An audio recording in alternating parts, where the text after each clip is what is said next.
नमस्कार मंडळी. तर आपल्या शेतामधले ह्या ज्या काकड्या आहेत त्या आता आपण काढून वगैरे आणलेल्या आहेत. तर आज काय झालं तुम्हाला गंमत पुढं सांगते. तर असं होईल आणि अशी माणसं असतात जगामध्ये असं मला वाटलंच नव्हतं. तर खरंच जग खूप वेगळं आहे.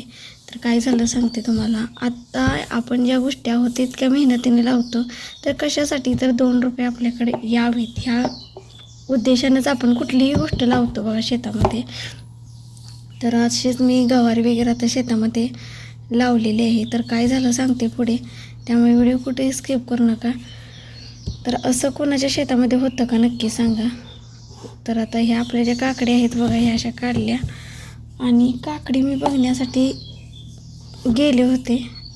तर तुम्हाला सांगते, आमच्या इथं शेतामध्येच एक दोघंजण जी माणसं आहेत ते कामासाठी येतात.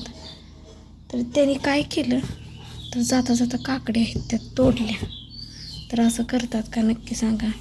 तर असं करू नये, कारण प्रत्येकजण कोणीकडून तरी 2 रुपये यावेत ह्या कारणाने उद्देशानेच काही ना काहीतरी शेतामध्ये लावत असतं आणि असं दुसऱ्याचं चोरून वगैरे नेणं ते बरोबर वाटत नाही. तर काकडी चोर आपल्या शेतामध्ये पण होते. तर बरेच जण, तेच नव्हे तर बरेच जणांनी आपल्या ज्या काकड्या आहेत त्या चोरून नेलेल्या आहेत बघा. तर अशी माणसं असतात जगामध्ये बरेचसेच बघा. तर आता ह्या ज्या काकड्या होत्या मोठ्या मोठ्या, तर मी ह्या अशा काढल्या त्या. तर हे जरा मोठ्या झाल्या तर जरा आपण पाणी वगैरे सोडलं की लगेच काकडी बघा वाढते, अशी मोठी होते. आणि अगदीच मोठ्या झाल्यात त्या मी काही काढल्या नाही आहेत. आपला इकडचा गुरुवारचा बाजार असतो, तर गवारी वगैरे अजून काढायचे. जरा गवारीत तण आलेले आहेत ते पण काढायचे. जर आपण जेवढी गवारीत स्वच्छता वगैरे ठेवली तेवढी जी आपली गवारी आहे ती चांगली येत असते बघा. तर या अशा आपल्या काकड्या आहेत बघा, अशा मोठ्या. तर एखादी दुसरी अशी कवळी पण अशी बारकी आहे बघा काकडी. तर अशी माणसं करतात बघा. आपण जरा इकडे साईडला गेलो, जरा बाहेर काम करत असलं की इकडे शेतामध्ये काय करतात, काकड्या जे आहेत ते चोरून नेतात. तर असं कधीच कुणाच्या शेतामध्ये करू नये, कारण काय होतं मग म्हणतात ना काकडी चोर. तर असं कधी करू नये, कारण प्रत्येकजण कसं असते काहीतरी उद्देशानंच त्यानं लावलेलं असतं या. तर असं विचारून घेऊ शकता तुम्ही. देणारी मस्त असतात मोठ्या मनाने शेतकरी, पण कसं होतं नकळत त्यांच्या नेणं म्हणजे त्यांचा आत्मा जो असतो तो तळतळत असतो, बाबा मी ह्या उद्देशानं लावलेला आहे आणि ह्याने हे चोरून नेणं, मग ते नेणाऱ्याला पण पचत नसतं. तर बघा पहिलं मच्छी जी माणसं होती ती म्हणतात की चोरून जर नेलं एखाद्याचं काय तर त्याला जास्त दिवस ते पचत नसतं. तर तसंच काहीचं बघा बऱ्याच वेळेला आमच्या घडल्या. तुरी ज्या वेळेला आम्ही शेतामध्ये केल्या तर आम्ही असंच गावाला गेलो होतो आणि गावाला गेल्यानंतर काय झालं तर एका बाजूच्या ज्या तुरी होत्या त्या सगळ्या वाळलेल्या तुरी काढून नेल्या होत्या. अगदी घरापाशी असून सुटकान बघा. तर अगदी आमच्या रेल्वेच्या पलीकडचे शेत आहे तिथं जर आम्ही लावलं असतं तर काय झालं असतं सांगा बघू. तिथं तर काही राखलंच नसतं. घरासमोर असून एवढं असं तर बाहेर कसं. तर आम्ही ज्या वेळेला गावातनं आलो त्यावेळेला काय झालं, ज्या तुरी होत्या एका साईडच्या त्या सगळ्या पाक तुरी वरबडून बघा त्यांनी नेलेल्या होत्या, काहीच ठेवल्या नव्हत्या शिल्लक. तर असंच आता काकडीच्या बाबतीतून भरपूर अशा काकड्या आता आलेल्या होत्या. एक पाठी असं हा जो टब आहे तेवढा टब भरला असता, एवढ्या काकड्या तेवढ्या वेऱ्याला होत्या. तर सगळ्या बघा आम्ही लग्नासाठी गेलो होतो त्यावेळेला सगळ्या काकड्या तिथल्या काढून वगैरे अशा नेल्या त्या. आणि काल एक जण असं सापडला काकडी तोडताना, त्यामुळे आम्ही थोड्याफार या काकड्या काल तोडून आणल्या आणि आत्ता सकाळी थोड्या अशा तोडून आणल्या. अशी माणसं करतात बघा. तर तुमच्या शेतामध्ये असं काही घडतं का नक्की मला कमेंटमध्ये सांगा. तर जगात अशी पण माणसं असतात बघा की चोरी करायचं दुसऱ्याचं आणि न्यायचं काही असो ते. तर असं कधीच करू नये. बरीच शेतकरी जी लोकं असतात बघा तर ती खूप मोठ्या मनाची असतात. जर एखादी वस्तू आपण मागितली तर ती मोठ्या मनानं शेतातलं त्यांचं जे काय म्हणजे माळं वगैरे काही केलेलं असतं तर मोठ्या मनात ते देत असतात आणि तेव्हा त्यांना कधीच काही कमी करत नसतो. पण असं परस्पर माघारी नेणं हे पूर्णपणे गैर आहे, चुकीचं आहे. तर तुम्हाला काय वाटतं कमेंटमध्ये नक्की सांगा. तर आता सगळे कार्यक्रम वगैरे झाले तर सलग आम्हाला एकसारखे कार्यक्रम सगळे लागलेले होते.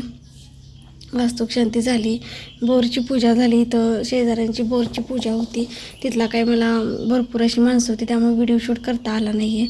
पण सांगते तुम्हाला की इथं शेजारीचं बोरची पूजा होती त्यासाठी आम्ही 1 डझन केळं, ब्लाऊज पीस, टावेल टोपी, नारळ आणि एक कळशी असं नेलं होतं आणि दिलेलं होतं. तर आम्ही बघा आता एकसारखं कार्यक्रम लागलेलं होतं तर आम्ही जाऊन वगैरे आलो पूजेला वगैरे. कसं होतं नाही जर आपण त्यांनी सांगितलं, जर आपण नाही गेलो तर मग आपल्या कार्यक्रमाला कोण यायचं असं पण असतं. आपण गेलं तरच आपल्यासाठी माणसं येत असतात. आणि वास्तुशांतीला तुम्हाला सांगितलंच व्हिडिओमध्ये की स्वामी समर्थांची मी मूर्ती नेलेली होती वटवृक्षाखाली स्वामी महाराज बसलेले. आणि जे दिरांचं लग्न होतं त्यांच्या लग्नात जाताना मोठं असं गणपतीची सोंड त्याच्यावर असणार असं डायमंडमध्ये जे साईडला डायमंड असतात त्याचे घड्याळ घेतलेलं होतं. ते काय मला शूट करता आलं नाही कारण उन्हाचं टेम्परेचर भरपूर होतं आणि काही घटना घडली काय झालं ही व्हिडिओमध्ये तुम्हाला सांगितलेलं आहे. तुम्ही चॅनलवरती आपला जाऊन व्हिडिओ बघू शकता. तर त्यामुळं काय मला जास्त शूट करता आलं नाही. जे काही थोडंफार शूट करता आलं तर तेवढं मी आपल्या चॅनलवरती अपलोड केलेलं होतं. तुम्ही जाऊन नक्की बघा, तुम्हाला कळेल. तर बघा असं आता कार्यक्रम वगैरे लागोपाठ लागलेले होते. तर आता तरी सध्याला कार्यक्रम झालेले आहेत कारण आता माझं शिक्षणाचं पण आता पुढं बघायचं आहे कारण ॲडमिशन वगैरे घेतलेलं आहे. बाकीचं सगळं साहित्य वगैरे त्याचं आणायचं वगैरे आहे. आता 3 आठवडे राहिले हा महिना संपायला. बघेपर्यंत महिना कधी संपतो हा कळत नाही आहे. तर बघा आता आणि त्यामध्ये हे असे कार्यक्रम काही ना काहीतरी असतात. नाही गेलं तर मग त्यांनाही वाईट वाटतं. आम्ही एवढं आग्रहास्तव सांगितलेलं असतं तरी पण येत नाही आहेत असं होतं. आणि पाहुण्यापै असो किंवा शेजारी असो की जाणं ही भागच पडतं. आणि मोकळं तर माणूस जाऊ शकत नाही. काही नाही काहीतरी घेऊन जाणं खूप महत्त्वाचं असतं. जर आपण एखाद्याच्या कार्यक्रमाला जर मोकळे गेलो तर माणूस तोंडावर काहीच बोलत नाही पण माघारी मात्र त्याला नावं ठेवत असतं. बघा हा कार्यक्रमाला आला पण येताना साधं हे पण आणलं नाही असं होतं. बऱ्याच ठिकाणी मी ऐकलेलं आहे. तर आम्ही म्हणजे बऱ्याच ठिकाणी एखाद्या व्यक्तीला जर नावं ठेवताना मी ऐकले. आपल्या बाबतीत कधी असं घडलं नाही कारण आपण कुणाच्याही कार्यक्रमाला गेलो ना काही ना काहीतरी घेऊनच जातो. असं मोकळ्या हाताने कधीच कुठलाही कार्यक्रम असू दे आपण जात नसतो. तुम्हाला काय वाटतं याविषयी नक्की मला कमेंटमध्ये सांगा. हेही तर आता एवढ्या आपल्या ज्या काकड्या आहेत त्या पण आता बघा सगळ्या काढलेल्या आहेत. आणि अथर्वचा क्लास असतो सकाळचा डबा वगैरे त्याला द्यावं लागतं. इस्लामपूरला त्याला क्लासला वगैरे घातलेला आहे त्यामुळे आता थोड्या दिवसच क्लास आहे पण सकाळचा डबा वगैरे शिक्षक वगैरे सोबत असतात सगळं. आणि डबा वगैरे सकाळचा असा दिलेला आहे. रोजच्या रोज कंटिन्यू डबा द्यावा लागतो. 8:30 वाजता जातात सकाळी, संध्याकाळी 6 वाजता येतात. मग इकडे तिकडं सुट्टी वाया घालवण्यापेक्षा मग आम्ही त्याला म्हटलं की तो आजोळी जाणार होता सुट्टीला मामाकडे त्याच्या. पण आम्ही म्हटलं आता इकडे तिकडं जरा टाईमपास करण्यापेक्षा थोड्या दिवस क्लासला जा कारण नवीन शाळेमध्ये ॲडमिशन घेतलेलं आहे आणि सेमीला घेतलेलं आहे. महत्त्वाचं म्हणजे आधी मराठीला होता तो आता सेमीला घेतला आहे आम्ही 5वीपासून ॲडमिशन. त्यामुळं कसं होतं त्याला म्हटलं पुढचे जे 8 दिवस राहतात क्लास संपल्यानंतर त्यावेळेला तू सुट्टीला जा मामाकडे असं त्याला सांगितलं आहे. त्यामुळे तो क्लासला वगैरे जातो. सकाळचं लवकर उठून डबा वगैरे बनवायचा तोपर्यंत 7 वाजता पाणी वगैरे येतं. बरीचशीच कामं पेंडिंग असतात त्यामुळे आवरण्याचं चालू असतं. तर आता एवढ्या आपल्या काकड्या निघालेल्या आहेत. आता थोडंसं तणकट जे आलेलं आहे तिथं सकाळ सकाळ थोडीशी सावली असते तोपर्यंत काढून घ्यायचं. नंतर उन्हाचं जे टेम्परेचर आहे तो पारा जास्त बघा आता उन्हाचं वाढला आहे. घरात बसावं असं वाटत नाही आहे. स्लॅब तर इतका तापलेला असतो की बस म्हणण्याचं. रात्री पाऊस येतो की असं झालं होतं. थोडे ठेंब होते ते आलेले होते आणि विजा होत होत्या त्यामुळं अक्षरशः असं वाटतं की पाऊस येतो की काही पण काही आला नाही आहे पाऊस ते.